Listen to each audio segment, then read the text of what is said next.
Section 1. The invisible jet and the unseen shield. Imagine a silent hunter in the sky. It is a fighter jet. This jet is very hard to see. Now, imagine a powerful guard on the ground. It is a missile system. This system can see very far. What happens when this jet flies near this missile system? This is a big question for many countries today. At its core, the contest is simple. Can the F-35 get close enough to do its job without being seen? Or can the S-400 find and stop it first? F-35, Lightning II, a fifth-generation fighter jet, made in the United States and flown by many allies. Its most important feature is stealth, shaping and coatings that make it appear tiny on enemy radar. Powerful sensors fuse the battlefield into the pilot's helmet. Weapons, carried internally, keep it hidden. It's designed to survive where older jets would be shot down. S-400, Triumf, a mobile air defense system made in Russia.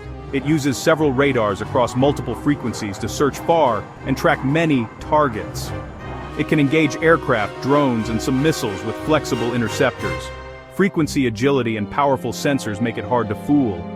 Think of the F-35 as a flying computer, and the S-400 as a far-seeing eye.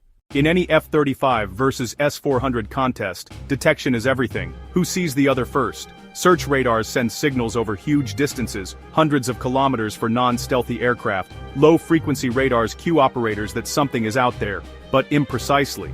Often, it's just a faint blip, hard to track.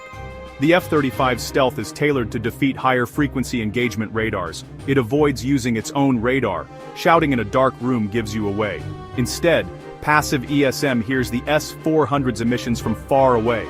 So the F-35 usually learns the S-400's location first, and can route around gaps or set up an attack.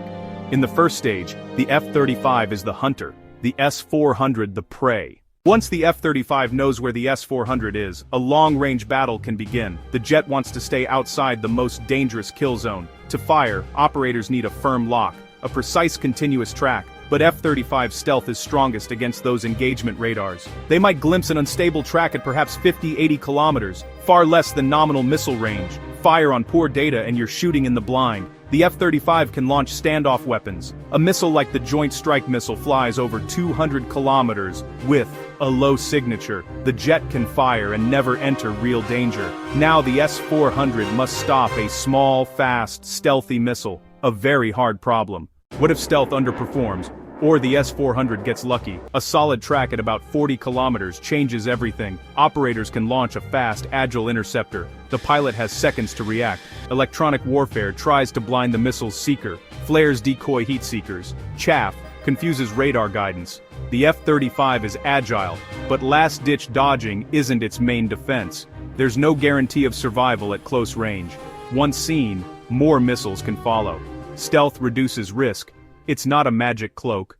Neither fights alone. Modern warfare is a team sport. F-35 Scout, EA-18G Growlers jam enemy radars. S-400 search scopes fill with interference. F-35s still pinpoint emitters passively. They can cue distant shooters to launch salvos of cruise missiles. The S-400 is often nested in a larger integrated air defense network. External sensors, ground, sea, airborne, make the defense tougher. It becomes a duel of sensors, jammers, and shooters. The side with the better network and communication often wins. Real-world limits matter. The F-35 is complex and maintenance-intensive. Costs, spares, and crew hours constrain how many jets are mission-ready. Stealth mode means limited internal weapons. Adding more underwing stores makes it easier to detect. Geography limits radar. It can't see through mountains or the Earth's curve. A clever pilot can use terrain to approach. Find the vehicles and the system can be destroyed. People, training, and rules of engagement can delay or deny shots. Or save lives. Skill on both sides matters as much as technology. This debate isn't just theory. Turkey, a NATO member and F-35 partner, bought the S-400. Allies feared the S-400 could study the F-35's stealth up close. The jet's survival depends on protecting its exact radar signature. When S-400 parts arrived in 2019, the US removed Turkey from the F-35 program. Deliveries ended. Industry ties were cut. It showed how seriously nations guard the F-35's secrets. The electronic battle between stealth jets and modern SAMs reshapes geopolitics. So, who wins? It depends on the scenario. Alone, the F-35 likely has the edge. It sees without being seen, it can avoid, or strike from long range, but at close range, a clear S-400 track is deadly. In reality, networks decide outcomes: sensors, jammers, shooters, and command. An F-35 with jammers, fighters, and good intelligence can defeat an isolated battery. A dense, networked IADS has a better chance to detect, and perhaps shoot down, an F-35. In modern air combat, control of information and the first strike usually decide the day.